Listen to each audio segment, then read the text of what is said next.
ስለ ሱሰኝነት ስናስብ ብዙ ጊዜ ወደ አእምሯችን የሚመጣው ነገር ምንድን ነው? ምናልባት የሞራል ድክመት ወይም ደግሞ መጥፎ ልማድ ሊሆን ይችላል።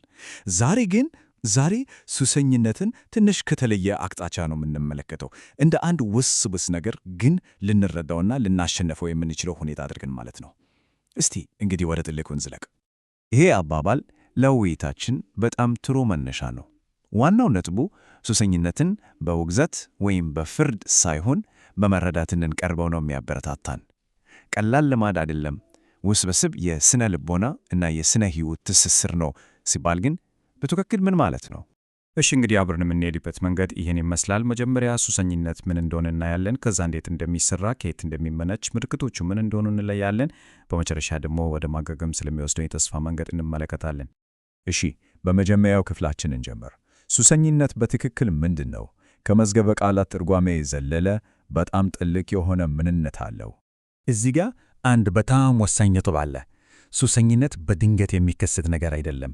ብዙ ጊዜ የሚጀምረው ከጭንቀት ወይም ከሕይወት ችግሮች እንደ ማምለጫ፣ እንደ መቋቋሚያ መንገድ ነው።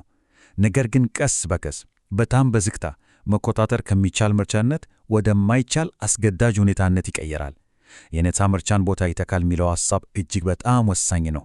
ታዲያ ይህ ከቁጥጥር ውጭ የሆነ ሁኔታ እንዴት ነው የሚሰራው? እንዴት ነው ሰውን የሚይዘው? መልሱ ሱሰኝነት በሚንቀሳቀስበት በጣም ኃይለኛና ተደጋጋሚ ዑደት ወይም አዙሪት ውስጥ ነው የሚገኘው። እስቲ ይህን ዑደት እንየው። ይሄ ነው የሱሰኝነት ዑደት። በመጀመሪያ ሊቋቋሙት የማይችሉት አይነት ከፍተኛ ፍላጎት ይፈጠራል። ከዛ ያንን ፍላጎት ለማርካት ድርጊቱ ይፈጸማል። ወዲያውኑ ደግሞ ከፍተኛ ጸጸትና የጥፋተኝነት ስሜት ይከተላል። የሚገርመው ግን ይኸው የጸጸት ስሜት እንደገና ወደ መጀመሪያው ከፍተኛ ፍላጎት ይመልሰናል ማለት ነው። ዑደቱም እንደ አዲስ ይጀምራል። ራሱን በራሱ የሚያጠነክር አዙሪት ነው። የዚህ ሁሉ ዑደት ማዕከል ላይ ይህቺ ቃል አለች፣ አስገዳጅነት። ይህ ስሜት እፈልጋለሁ ከማለት በጣም የዘለለ ነው። ማድረግ አለብኝ የሚል አይነት ከቁጥጥር ውጭ የሆነ ግፍት ነው። ይህን ስሜት መረዳት የሱሰኝነትን ባህሪ ለመገንዘብ ቁልፍ ነገር ነው። እዚህ ላይ ማስተዋል ያለብን ነገር ሱሰኝነት በመድኃኒት ወይም በአልኮል ብቻ እንደማይወሰን ነው። ባህሪያዊም ሊሆን ይችላል። ለምሳሌ ከቴክኖሎጂ፣ ከቁማር ወይም ከሌሎች ድርጊቶች ጋር የተያያዘ። የሁሉ ዋነኛ መለያ ምልክት ግን አንድ ነው። ድርጊቱ በጤና፣ በማኅበራዊ ግንኙነት እና በገንዘብ ላይ ግልጽ የሆነ አሉታዊ ተጽዕኖ እያሳደረ እንኳን አለመቆሙ። እሺ እንግዲህ ይህ አስገዳጅ ዑደት ከየት ነው የሚመነጨው? ሱሰኝነት እንዲሁ ካለ ምክንያት አይጀምርም። ከጀርባው ዘላቂ ፈውስ ለማግኘት የግድ ልናውቃቸው የሚገቡ ስር መሠረታዊ ምክንያቶች አሉ። እስቲ እነሱን እንመልከት። አዎ፣ ብዙ ጊዜ ከሱሰኝነት በስተጀርባ እነዚህ ሦስት ዋነኛ ምክንያቶች ይገኛሉ። ካለፈ ሕይወት የመጡ ስነ ልቦናዊ ጠባሳዎች፣ ማኅበራዊ መገለልና የብቸኝነት ስሜት፣ እንዲሁም ሱሱ ራሱ በአእምሮ ኬሚስትሪ ላይ የሚያመጣው መሠረታዊ ለውጥ። እነዚህ ሁሉ ተደማምሮ የችግሩን ውስብስብነት ያሳዩናል። እሺ፣ እስካሁን ስለ ችግሩ ምንነት እና መንስኤ ተመልክተናል። አሁን ደግሞ ትኩረታችንን ወደ ለውጥ የመጀመሪያ እርምጃ እንመልከት። ይኸውም ችግሩን መለየት ነው። ማንኛውም ለውጥ የሚጀምረው ከዚህ ነጥብ ነው። ታዲያ በልማድና በሱሰኝነት መካከል ያለው መስመር የት ላይ ነው? አንድን ድርጊት ልማድ የሚያሰኘው ምንድን ነው? መቼ ነው ያ መስመር ተላልፎ ወደ ሱሰኝነት የሚቀየረው? ይህ በጣም ወሳኝ ጥያቄ ነው። አንድ ልማድ ወደ ሱሰኝነት እየተሸጋገረ መሆኑን የሚያሳዩ ሦስት ግልጽ ምልክቶች አሉ። የመጀመሪያው ድርጊቱን ከሌሎች ሰዎች እይታ መሰወር ወይም በምስጢር መፈጸም ነው። ሁለተኛው ግለሰቡ በራሱ ለማቆም ደጋግሞ ሞክሮ አለመቻል ነው።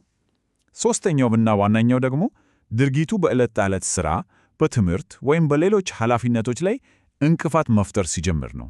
ምልክቶቹን መለየት የመጀመሪያውና ምናልባትም ትልቁ እርምጃ ነው። አሁን ደግሞ ትኩረታችንን ወደ ተስፋና መፍትሄ እናደርግ። ማገገም የአንድ ጊዜ ክስተት አይደለም፣ ይልቁንም በስልተት የሚራመዱበት የተስፋ ጉዞ ነው። የማገገም ጉዞ በእነዚህ ሦስት መሠረታዊ እርምጃዎች ላይ ነው የተመሠረተው። ሁሉም ነገር የሚጀምረው ችግሩ መኖሩን በሐቀኝነት ከማመን ነው። ከዛ በመቀጠል ይህን ጉዞ ብቻን ከመጓዝ ይልቅ የባለሙያ ድጋፍ መፈለግ በጣም ወሳኝ ነው። በመጨረሻም ሱሰኝነትን የሚተኩ አዳዲስና ጤናማ የሆኑ ችግሮችን መቋቋሚያ መንገዶችን መገንባት ለዘላቂ ለውጥ መሠረት ይጥላል። እዚህ ላይ በጣም ኃይል ያለው ሐሳብ አለ። የማገገም ግብ ወደ ቀድሞ ማንነት መመለስ ብቻ አይደለም፣ ይልቁንም ከነበሩበት በተሻለ ራስን በማወቅ እና በጥንካሬ የታነጸ አዲስ ማንነት መገንባት ነው። ይህ የመጠገን ሳይሆን የመለወጥ ሂደት ነው ማለት እንችላለን። ወደ ማጠቃለያው ስንደርስ በዚህ ሁሉ ሂደት ውስጥ ፈጽሞ ሊረሱ የማይገባቸው ሁለት ወሳኝ ነጥቦችን እናንሳ። ይህንን በደንብ ማሰብ ያስፈልጋል። ሱሰኝነት የሕይወት ፍጻሜ አይደለም፣ በፍጹም። ይልቁንም ትኩረት የሚሻ የውስጥ ስሜት ጥሪ ነው። የሆነ ነገር ትክክል እንዳልሆነና ማስተካከል እንዳለበት የሚያሳይ ምልክት እንጂ የሞት ፍርድ አይደለም። በመጨረሻም ቁም ነገሩ ይሄ ነው።